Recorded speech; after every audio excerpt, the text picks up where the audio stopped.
आज हम आपको दिखाएंगे कैसे प्रभु यीशु मसीह के दास के सामर्थ्य प्रचार को सुनकर मसीह विरोधियों की हवा सचमुच टाइट हो गई। जब आप उस वीडियो को देखोगे तो आप सभी हिल जाओगे, इसलिए आप सभी उस वीडियो को पूरा जरूर देखें। आप सभी उस वीडियो को देख सकते हैं।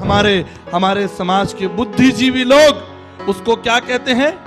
वो एक संत है, वो एक महात्मा है, ईसाइयों का भगवान है। वो एक महाशय हमारे घर में आए, बोले भैया आपको कोई दूसरा ईश्वर नहीं मिला, ये पतला दुबला ही मिला और वो भी मर गया।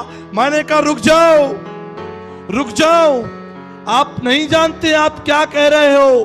कहीं ऐसा ना हो कि अपने शब्दों के द्वारा तुम्हारे ऊपर भारी श्राप पड़े। ये जो पतला दुबला जो क्रूस पर लटका है, ये ईसाइयों का परमेश्वर नहीं है, ये राजाओं का राजा है। हालेलुया। और जानते हो ये क्रूस पर लटका क्यों है? क्यों क्रूस पर लटका है? क्योंकि तुम्हारा ही शास्त्रों में लिखा है, तद्रक्तम परमात्मम पुण्यदान बलियागनम सर्व पाप परिहरो रक्त प्रक्षणम आवश्यम।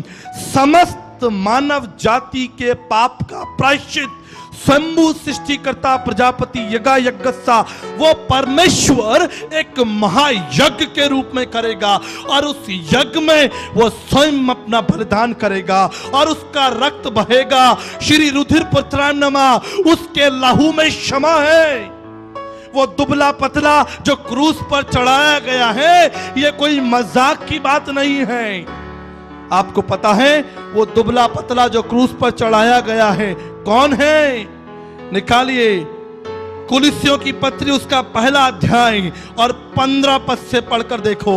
लिखा है वो तो अदृश्य परमेश्वर का प्रतिरूप सारी सृष्टि में पहला था, क्योंकि उसी में सारी वस्तुओं की सृष्टि हुई है। आप समझ रहे हैं?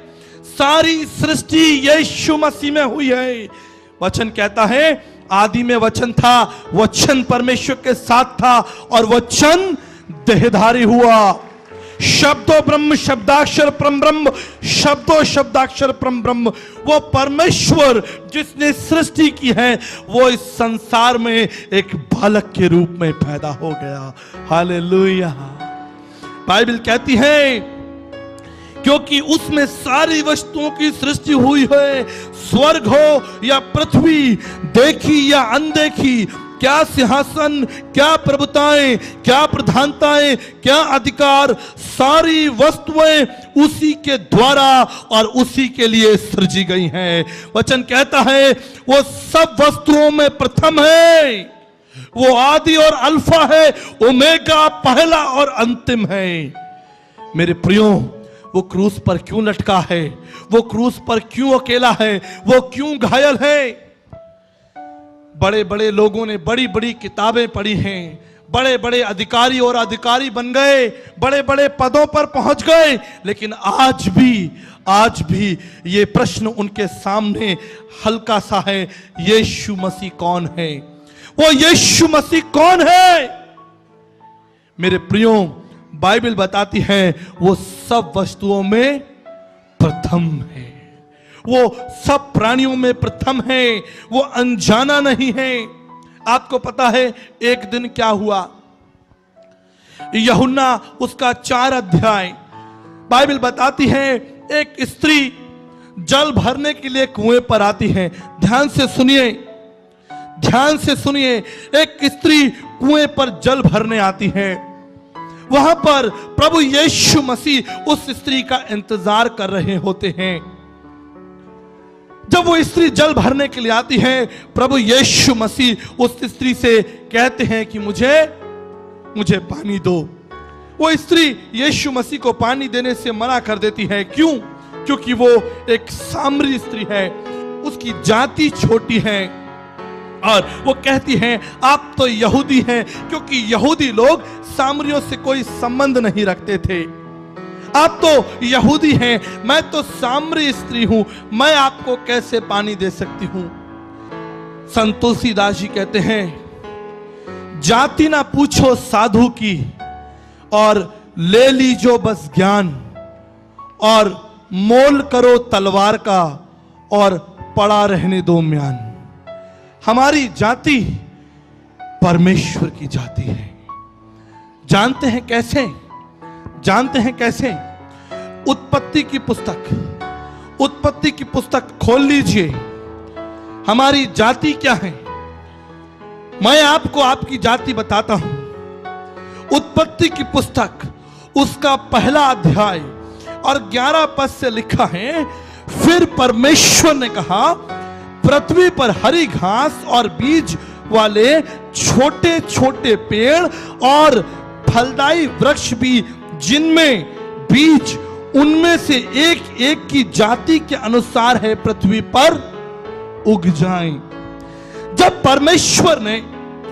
परमेश्वर ने पेड़ बनाया, फल बनाए, तो परमेश्वर ने सुनिश्चित किया कि उस पेड़ के अंदर, उस फल के अंदर उसी की जाति के अनुसार क्या लगाया जाए? बीज लगाया जाए। अगर परमेश्वर आम बनाते और आम के अंदर बीज या गुठली नहीं होती, तो पता है क्या होता? आदम बाबा आम खाकर चट कर जाते और आपको आम केवल बाइबल में सुनने के लिए मिलता। ये आम क्या होता है? अरे भैया, आदम बाबा चट कर गए, अब हमें क्या पता आम क्या होता है? इसमें लिखा है आम। लेकिन परमेश्वर बुद्धिमान परमेश्वर है। परमेश्वर ने उसी की जाति के अनुसार उसमें बीज बो दिया। हालेलुया। लेकिन जब मनुष्य को बनाना था, देखिए बाइबल क्या कहती है? उत्पत्ति की पुस्तक उसका पहला अध्याय 26 पद में क्या लिखा है? लिखा है, फिर परमेश्वर ने कहा, हम मनुष्य को, हालेलुया, अपनी समानता में बनाएंगे। हालेलुया। हमारे अंदर ईश्वर का बीज है, परमेश्वर का बीज है। समाज के जो ठेकेदार हैं, वो जो जाति की मोहर लगाते हैं, हमें वो नहीं चाहिए। से उलझ गए। बोले भैया, तुम्हारी बाइबल में लिखा है रोमियो 3:23। क्या लिखा है? रोमियो 3:23 तुम्हारी बाइबल में लिखा है, सबने पाप किया है, सब परमेश्वर की महिमा से रहित है। ये हमारे ऊपर लागू नहीं होता। तुम ईसाई लोग हो, तुम्हारी बाइबल में लिखा है, तुम्हारे ऊपर लागू होता। मैंने कहा महाराज ठहरो, यहां बैठो। मनुस्मृति अध्याय 2 में चाचा साहब क्या कह रहे हैं? पापम पापात्मा पाप कर्मा पाप संभा त्राहिमा में पुंडक्षाम सर्व पाप हरे हरे। ये कौन कह रहा है? ये कौन कह रहा है? अस्तोमा सदगमया तमसोमा ज्योतिर्गमय मृत्युमा अमृतगमय। ये कौन कह रहा है? तुलसी या जगाए के कौन भयो समृत, कंचन पे कुंचन किन्ना पसारवात। किसने पाप नहीं किया? संत डोंगरे जी महाराज भागवत रहस्य में कहते हैं, मन वचन और कर्म से हर व्यक्ति पापी है। हालेलुया। कोई व्यक्ति ऐसा नहीं कह सकता मैंने पाप नहीं किया। अब जब सब पापी हैं भाई साहब, तो आप किसको मारोगे? किसको? एक सज्जन आए, बोले भाई साहब यीशु मसीह की सब बातें ठीक हैं, एक बात बिल्कुल ठीक नहीं है। मैं बोला कौन सी? बोले कि वो जो कहते हैं अपने शत्रुओं को क्षमा कर दो। अपने शत्रुओं को कह रहे, मैं कैसे कर सकता हूं आचार्य जी?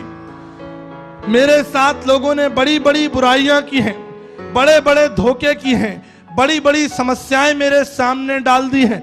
मेरे पास तो एक लिस्ट है, मेरे पास तो एक लिस्ट है जिसमें मेरे शत्रुओं के नाम लिखे हैं और किसने मेरे संग क्या कब क्या किया वो भी लिखा है। मैं भी डर गया कि भैया इसको क्या बोलूं। ये अपने शत्रुओं को माफ नहीं करना चाहता और इसके पास में एक लिस्ट है अपने शत्रुओं की। मैंने कहा प्रभु कोई उत्तर दीजिए। प्रभु बोले इससे बोल, इसके पड़ोसी के पास में भी एक लिस्ट है, उसमें इसका नाम लिखा हुआ है।